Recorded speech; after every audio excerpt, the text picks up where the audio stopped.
kubwa saizi ambalo e, e, linafanya hivi vitendo au linawafanyia ni watoto wadogo, tena wa kiume, nakuta wanalawitiwa.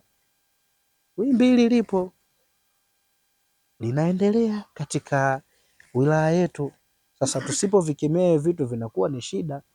Najiuliza, haya masuala yanahusiana yote na matatizo ya afya akili, yanahusiana na sonona, yanahusiana na masuala ya kishirikina, mtu anaambiwa amfanye hivyo mtoto wake ili aweze kuwa tajiri. Yote hao ni maswali ambayo wataalamu wa ustawi wa jamii huwa tunajiuliza, na ndio maana hatuchoki kuja kutoa elimu, kwa sababu tunakumbuka sana tumepiga kelele juu ya masuala ya ukatili wa kijinsia, hasa kuwatetea wanawake, lakini baadaye tunakuja kukumbuka kwamba tumemsahau mtoto wa kiume, kumbe naye anapitia madhira, naye ananyanyasika.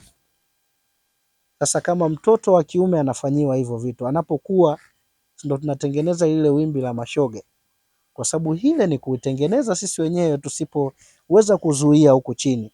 Unakuta huyu mbona mtoto wa kiume ana active, kumbe tokea akiwa mdogo anafanyiwa hivyo. Na siku zote siri ya masuala ya ukatili wa kijinsia, kama tukiulea ingali tukiwa yuko mdogo, basi yule anapokuwa ule ukatili anakuwa nao. Ukiona leo hii baba akutunzi, mume wako atoi matunzo ya aina yoyote ile, jaribu hata kufikiria tu kurudisha nyuma au kufuatilia kwamba je, ilikuwaje kipindi ambacho yeye yuko nyumbani kwake, baba yake naye alikuwa ni mtoaji, alikuwa anahudumia familia? Kwa sababu imefanyika tafiti kwamba hawa watoto wanapofanyiwa ukatili au wanapoona ukatili unafanyika, wanaubeba, wanakuwa nao.